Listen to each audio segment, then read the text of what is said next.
E aí, tudo bom contigo? Seja bem-vindo a mais um vídeo aqui do canal. Hoje eu estou trazendo aqui a segunda parte da prova de periodontia da Prefeitura de Guarapuava, do Paraná. Como eu falei no primeiro vídeo, na primeira parte, que eu recomendo que tu assista antes dessa, inclusive, o link vai estar na descrição. Mas como eu falei no primeiro vídeo, essa foi uma prova que eu gostei bastante, é uma prova bem atual, que fala de assuntos que vão começar a ser cobrados com mais frequência agora nas provas de concurso. Na primeira parte a gente respondeu uma questão sobre a nova classificação de 2018 das doenças periodontais. A gente vai responder mais questões sobre esse tema nesse vídeo também, então por causa disso eu gostei bastante dessa prova. Ela traz umas questões aí que são bem recentes, nos temas que vão ser frequentes aí em outras provas também. Na minha opinião, essa segunda parte está mais fácil do que a primeira. São questões que ou tu sabe a resposta, ou tu não sabe grande parte delas, tá? Não tem muito o que tu ficar pensando em cima ali dos assuntos, mas são temas bem legais aí que a gente vai estar conversando sobre.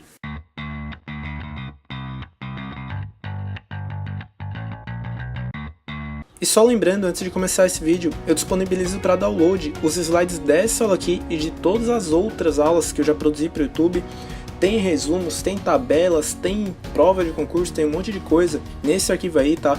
E é só tu clicar no primeiro link da descrição para fazer o download dele, que com certeza vai te ajudar muito aí nos teus estudos. E agora eu também estou usando conteúdo do meu blog como complemento para tudo que eu trago aqui para o YouTube. E tô acessando meu site, que tem o link na tela aí, ou clicando no link que vai estar também no primeiro comentário desse vídeo aqui. Se tu acessar o meu site, tu vai encontrar artigos como esse aí que estão aparecendo na tela. E esse vídeo vai funcionar como todos os outros que eu já fiz aqui para o YouTube. Vou deixar 10 segundos na tela para te pensar em cima da questão. Se tu achar que é pouco, tu pausa, pensa mais um pouco, depois dá o play, que depois desses 10 segundos a gente vai estar vendo a resposta aí da pergunta. Então vamos para a questão número 9, como eu falei no primeiro vídeo, são 16 questões de odontologia, a gente respondeu 8 no primeiro vídeo e vamos responder as últimas 8 aqui, então a gente vai continuar a partir da questão 9. 10 segundinhos aí na tela para te pensar.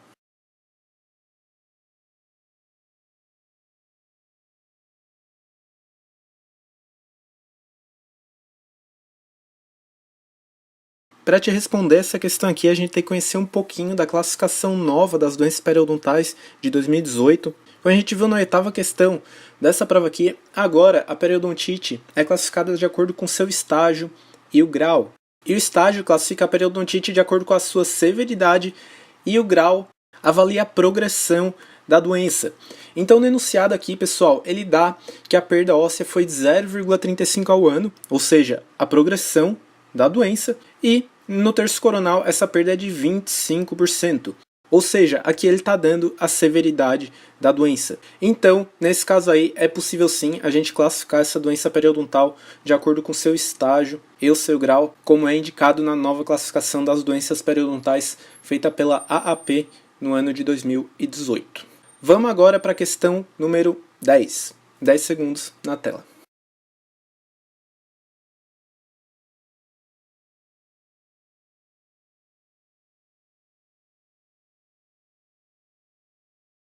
Nessa questão aqui, a resposta correta é a letra A. A linha alba não tem nada a ver com periodontite, com prognóstico, diagnóstico periodontal. A linha alba, como tu pode ver agora aí na tela, é uma linha que vai formar nas bochechas, tá? Ela é bilateral, ela vai se formar a partir de um depósito de ceratina que vai ter nas bochechas. Se tu me acompanha aqui no YouTube, tu sabe que o depósito de ceratina é feito no epitélio para proteção do epitélio. Então a mucosa jugal, a bochecha, o epitélio da bochecha, ele normalmente não tem ceratina, ele não é ceratinizado. Mas a gente pode ter a formação da linha alba quando a gente fecha a boca, os dentes ficam em contato, porque a pressão e a sucção vão fazer com que as bochechas fiquem em contato direto com os dentes. E aos poucos esse depósito de ceratina aí vai acontecendo. E essa linha também vai ser comum em pessoas que têm o hábito de morder as bochechas, porque o epitélio vai tentar se proteger desse trauma mecânico. E também a linha alba é comum em casos de bruxismo. Então o aparecimento dessa linha aí também pode estar relacionado ao estresse. Já as outras alternativas, pessoal, a letra B ali que fala do envolvimento de furca, isso sim é essencial ser avaliado para o prognóstico periodontal, assim como a presença de doença sistêmica, porque existem doenças periodontais que vão ser influenciadas por HIV, por diabetes, tá? Então tem doenças sistêmicas aí que vão influenciar sim no aparecimento dos sintomas da doença periodontal. e o grau e estágio da doença periodontal estão respectivamente relacionados ao grau de progressão da doença e a severidade, né? Essa doença, como eu já falei várias vezes, tá? Eu tô falando para te gravar mesmo, mas analisar isso é muito importante também para a gente dar um prognóstico periodontal. Então, resposta para essa questão aqui, letra A, vamos para a questão número 11.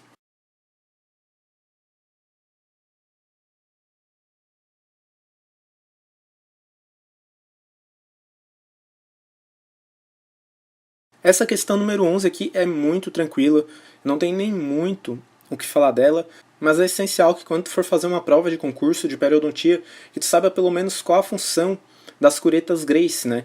Então as curetas Grace 1 e 2 aí, por exemplo, são usadas para raspagem de dentes anteriores. Já as curetas Grace 13 e 14 são usadas para raspagem da distal de dentes posteriores, então elas têm uma angulação especial para isso. E tu saber para que serve cada cureta dessa é essencial, assim como as curetas de Macau, tá? Então as curetas de Macau número 13 e 14 são usadas para raspar todas as faces dos dentes anteriores, e as curetas Macau número 17 e 18 são usadas para alisamento radicular e raspagem, né, de todas as faces dos dentes posteriores. E a cureta de Lucasel, que a gente tem que assinalar aqui nessa questão, porque ela pede para a gente assinalar qual instrumento, né, não deve ser usado para raspagem de dentes anteriores. E a cureta de Lucas é usada para curetagem ou limpeza do alvéolo depois de uma extração, né? Até para a gente ver ali sobrou algum resto de cisto, sobrou ali restos de osso na cavidade que fica no alvéolo quando a gente extrai um dente, né? Então essa cureta aí é muito importante para isso e é bastante utilizada depois da exodontia. Vamos agora para a próxima questão.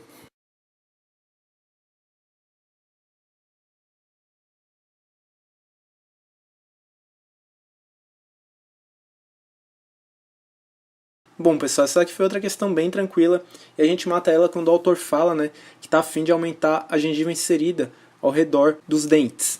Então nada melhor para aumentar a faixa de gengiva inserida do que o enxerto gengival livre. E eu tenho no meu computador um texto agora que explica certinho por que a letra A é a resposta correta para essa questão, e eu vou ler aqui para vocês. O papel da mucosa queratinizada ao redor de implantes tem sido bastante discutido na literatura. A presença de tecido queratinizado pode facilitar os procedimentos restauradores, promover a estética e ainda permitir a manutenção de uma higienização sem irritação ou desconforto ao paciente. Assim, quando a faixa de mucosa queratinizada não é suficiente ou está ausente, o enxerto de tecido mole pode ser indicado. Dentre os procedimentos cirúrgicos disponíveis, o enxerto gengival livre é a técnica mais indicada para o aumento da faixa de mucosa queratinizada. Então, resposta aqui para a questão 12, letra A gente não vai fazer osteoplastia nem gengivoplastia, porque isso ia aumentar ainda mais, né, as exposições radiculares aí que esse paciente está apresentando. E a cunha distal não tem nada a ver com essa questão aqui, porque é um procedimento que é feito na distal dos molares para eliminação de bolsas periodontais. Vamos agora para a 13ª questão desse vídeo.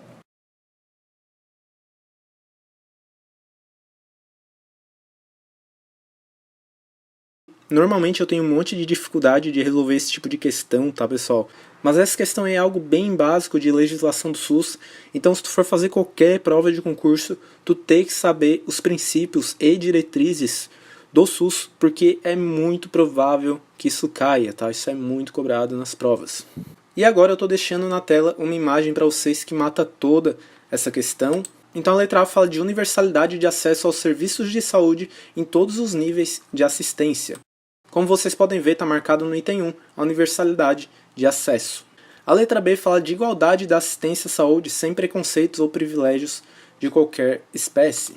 O item 4, então, é referente à igualdade de assistência à saúde sem preconceitos ou privilégios de qualquer espécie. Para essa questão, os autores geralmente passam um Ctrl+C no texto da lei, né, e põe na prova. Daí, quando a gente vai pesquisar, tá igualzinho como tá na questão.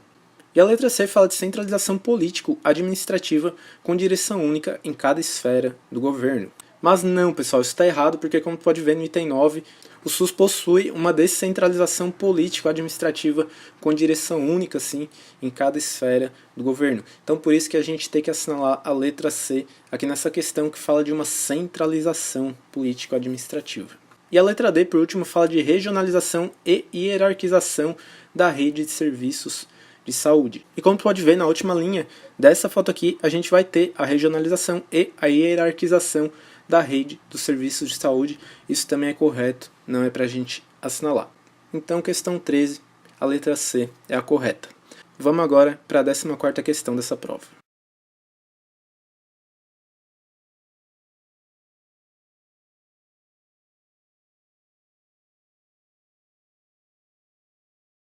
Essa questão aqui fala de um processo inflamatório reversível nos tecidos moles ao redor de um implante. Então, quando a gente tiver algum problema em torno de pino de implante, a gente vai ter as doenças perimplantares. Na classificação das condições e doenças perimplantares de 2018, as condições e doenças perimplantares se dividem em saúde perimplantar, mucosite perimplantar, periplantite e deficiência nos tecidos perimplantares moles e duros. Então a mucosite perimplantar, pessoal, é como se fosse uma gengivite ali em torno do pino do implante, tá? E os principais sintomas da mucosite perimplantar vão ser o sangramento, a aspiração quando a gente sonda. Isso pode ou não ter aumento de profundidade de sondagem quando a gente comparar com exames prévios, né? Mas nesse caso aqui a gente não vai ter perda óssea. E esse é um processo inflamatório totalmente reversível e eu até comparo com a gengivite, né? Porque a mucosite perimplantar, ela é tratada simplesmente com controle de placa feito tanto no dentista quanto pelo paciente, né? Então é interessante que a gente remova ali a placa no pino de implante, ali na porção gengival, se tiver um pouco, né? E oriente o paciente, né, como ele pode higienizar aquela região da melhor maneira possível. E daí esses sintomas aí de sangramento, de expuração, eles vão sumir. E já na periimplantite a gente vai ter sangramento e expuração aumentados, tá? Se comparado com a mucosite. A gente vai ter um aumento da profundidade de sondagem quando a gente comparar com exames que a gente fez antes, né? E além disso a gente também vai ter perda óssea, por isso a periimplantite aí é mais grave do que a mucosite periimplantar. É um processo que não pode ser simplesmente controlado com remoção de placa bacteriana. Por isso a resposta para essa questão aqui é a letra B.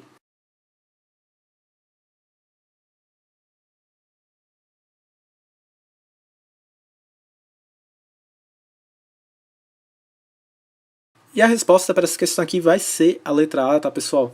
Colágeno do ligamento periodontal é organizado em feixes que são inseridos no cemento e no osso através das fibras de Sharpey, divididas em grupos de acordo com a sua orientação e inserção.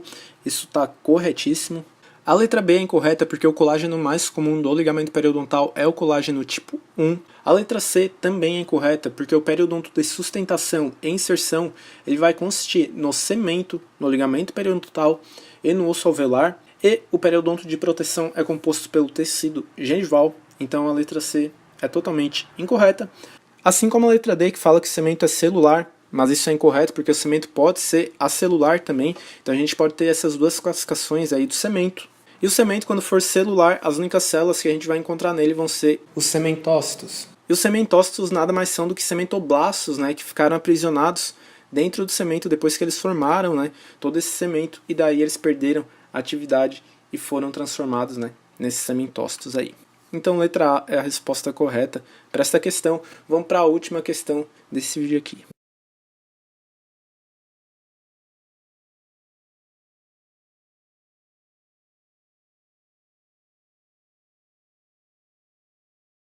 Essa questão aqui para mim foi a mais difícil de toda a prova, foi uma questão que eu não consegui responder, eu tive que pesquisar a resposta para ela na internet, tá? Então a resposta correta para ela é a letra B. A feliprecina é um fármaco, né, que ele age estimulando a musculatura lisa vascular, e ela vai agir de maneira mais forte na circulação venosa do que na circulação arterial. A letra A, pessoal, ela é incorreta porque a ação inotrópica positiva no miocárdio da noradrenalina é decorrente da estimulação de receptores beta 1 e não alfa 1. Essa alternativa eu até tive dificuldade de entender o que ela estava falando, mas a noradrenalina vai ter um efeito inotrópico. O efeito inotrópico é quando o fármaco tem a capacidade de contrair a musculatura do coração, e a gente pode ter dois tipos de efeitos inotrópicos.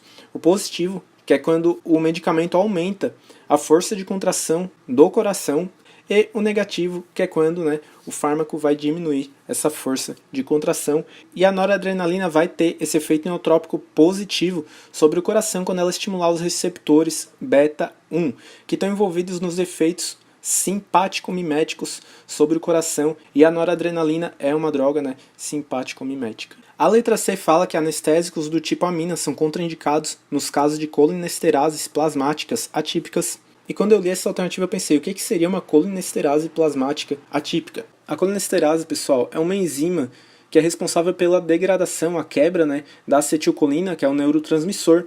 responsável por controlar impulsos nervosos aí para a musculatura. E a gente vai ter dois tipos de colinesterase. A eritrocitária, que está presente em glóbulos vermelhos, e a plasmática, que vai estar presente no plasma do sangue.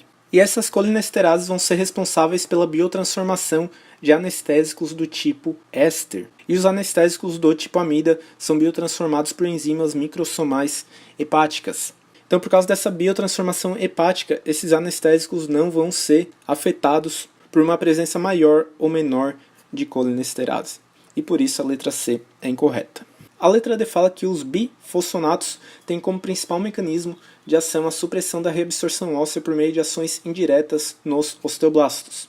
Essa era uma das alternativas que eu tinha certeza que estava errada, porque a reabsorção óssea é feita por osteoclastos.